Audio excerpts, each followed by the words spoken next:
As you can doubtless tell, I'm deep in the core network of the Matrix right now and not in the fat cave, my natural habitat. As per usual, I don't normally go to these things, but I'm off to the preview of the MG Cyberster. I can't really talk about that today because it's under embargo, but it's going to be kind of interesting because it's a 400 kilowatt, 750 newton meter supercar roadster, but it's also electric and Chinese. And the key question there is, how many people, put your hands up if you can get passionate about that. On paper, it's going to be absolutely a supercar, but, you know, do you want one?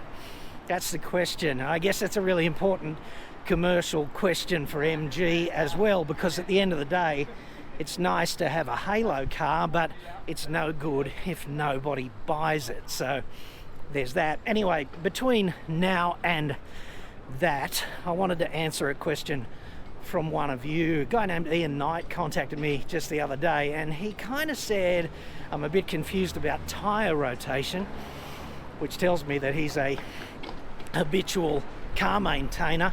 Not too many people spend too much time thinking too hard about tyre rotation, right? But he's all twisted about, do I just change the tyres from the front to the back and keep them on the same side, like left front goes to left back goes to the left front, and the same on the right hand side?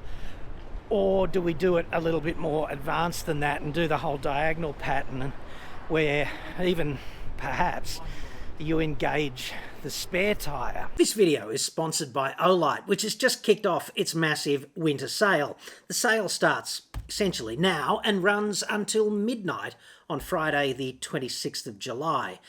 I've got some favourites there in front of me, and two of them I use every day. I've got two of these in the shed. They get used every day, and I got one of these in my pocket right now. If I am conscious, which still happens most days, amazingly, despite my advancing age, this baby is in my pocket, or at least it's carbon copy, and it is very functional and very useful, and I wouldn't be without it, essentially. So this is not one of those paid-for sponsorship deals where someone speaks about a product they never use. I use this stuff. I love it.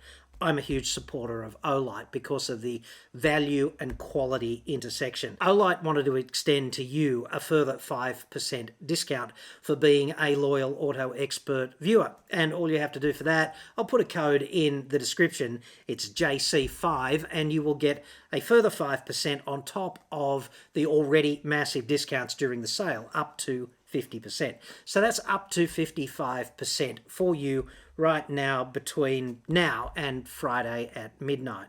If you'd like to know the detail and come to grips with the burden of choice, the hundreds of products that basically assault you when you go to the Olight website, click on this video up here right now, because I'm deep diving into my favourites here so that you can decide which one might be the best choice for you. Most Olight products are pretty high quality products, but the best one for you depends on your application. Like, what do you really need? A torch or a lantern or a workshop light? Or how many Amazon boxes do you need to kill this week?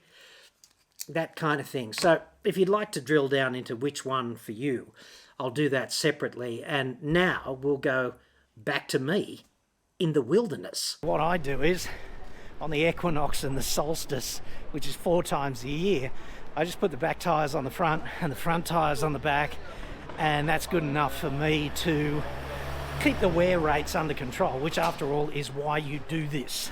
So there's a bit of nuance to cover off, however.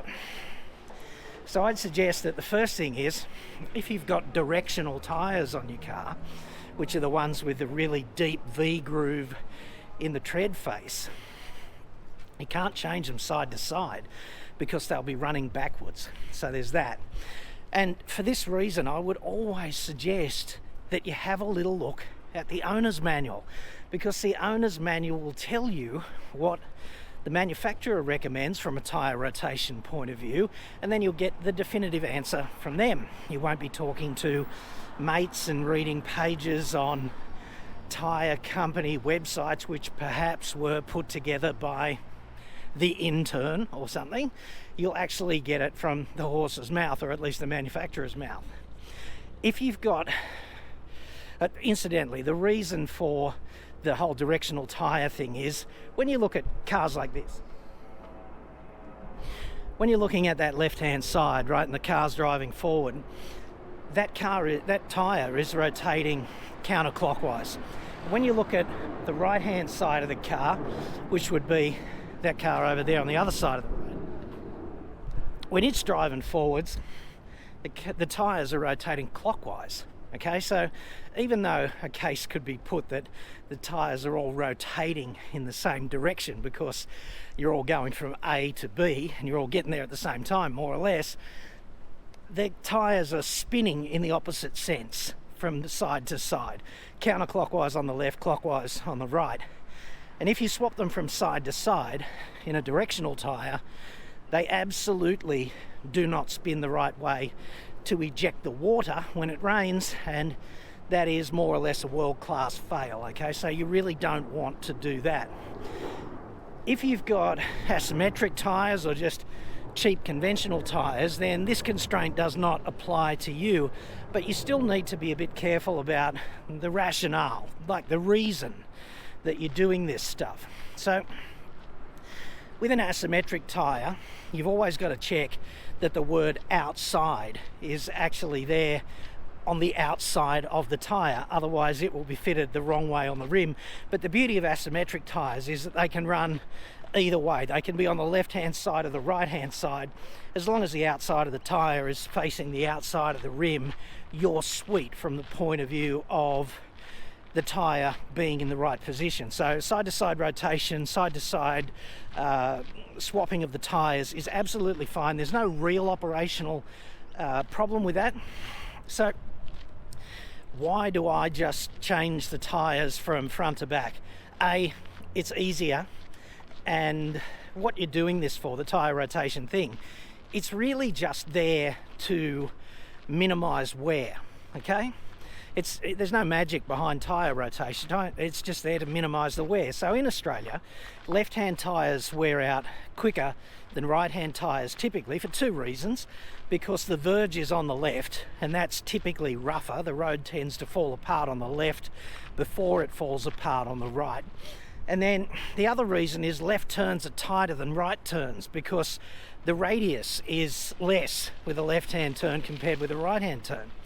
This is particularly exacerbated in cities where there are lots of intersections. Lots of left turns means lots of scrubbing. And I guess if you've got a front drive car, then the front end is doing all the work, isn't it? The front's doing the steering and the driving. And what this essentially means is that that front left tyre is going to wear out prematurely if you don't get it somewhere else. And if you've got an all-wheel drive car, it makes real sense to make the wear as even as possible, okay? So that's the case for tyre rotation, but I'd suggest that there's a couple of other factors. You know, it's easy to live in a world where there's only one right answer and one wrong answer, and I'd suggest that this is not the case with tyre rotation.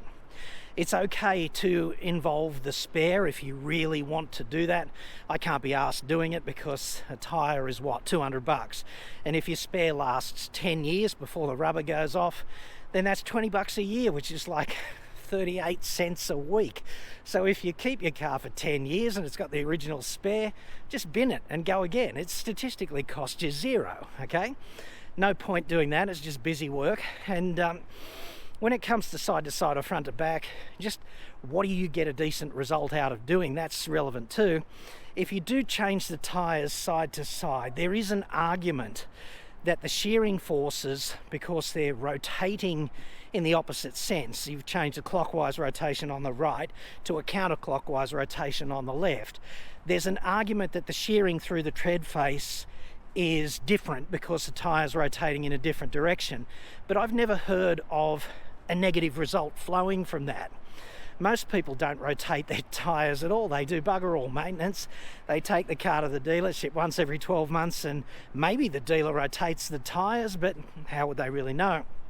It's a good idea to do it, to have a little look at how much meat you've got left on the brakes every 3 months, because you might not be face to face with the dealer for 12 months, and it's always a good idea to know that the brakes aren't running steel on steel for the last 9 months of that 12, okay, or something. So the final thing about all of this is evening out the wear is not really just a product of tyre rotation. It's kind of down to you also and how you drive, and understanding that there is an important interplay between the throttle and the steering when you drive. So when you're driving along and you're turning into a bend, you should be off the gas, or at least reducing the throttle. Otherwise the throttle's going to fight the steering and there's going to be a shit ton more scrubbing. And the same on the way out. If you're on the way out, you should be applying a little bit of throttle gently, just feathering it up, and then you should be unwinding the steering at the same time. And this is a process that basically takes a lot of that scrubbing type load off the tyres, right? And if you do that, then the wear is going to be greatly reduced. And it gobsmacks me that there are so many people who seem to drive for, I don't know, all of their lives, from the age of 17 to the age of 77, and they never figure out that there is actually this interplay between the steering and the throttle. And if you get that right, there's a couple of other huge advantages. Number one, it's quicker. If you're a performance driving nutcase, you can't drive quickly around a track without understanding that interplay. If you're a gentle driver, then it's smoother to do it this way. There's less wear and tear, and the passengers get in the car with you and they say the biggest compliment anyone can ever pay you as a passenger is they can say, well, gee, this car is smooth. This car's amazingly smooth. And I kind of look at that and I go, it's not the car, but thanks. You know what I mean? Like, people just don't get it. So it's kind of how you drive for tyre wear. And I think if you do a particular kind of tyre rotation, let's say you just keep the tyres on the left and go from front to rear, and keep the tyres on the right and go from front to rear, if that works out okay for you, then you're doing it right. And if you translate them, provided they're not directional, if you engage in that diagonal tyre rotation practice as well, then you know you're going to be okay, as long as the tyre wear is pretty even. What you really need to do in Australia is you need to get the front left tyre out of that front left position as much as you can do that reasonably. Otherwise, you're going to be binning the front left tyre really soon, and the other three tyres are going to be okay. And if you've got an all-wheel drive car, then that's kind of a problem, isn't it? Because many all-wheel drive cars, the manufacturer specifies that you replace all of the tyres at the same time. And if you're doing that because you've only worn out one tyre, then that's really friggin' expensive. So if I were you, Ian, I would engage less in barbecue chat and argument with the boys about that, or at least that would not be the way that I arrived at a solution here. Either way is probably okay in the majority of most cars, and if you're rotating the tyres at all, you're already ahead of like 90% of the driving population. Thanks for the question, mate. Hope it helped.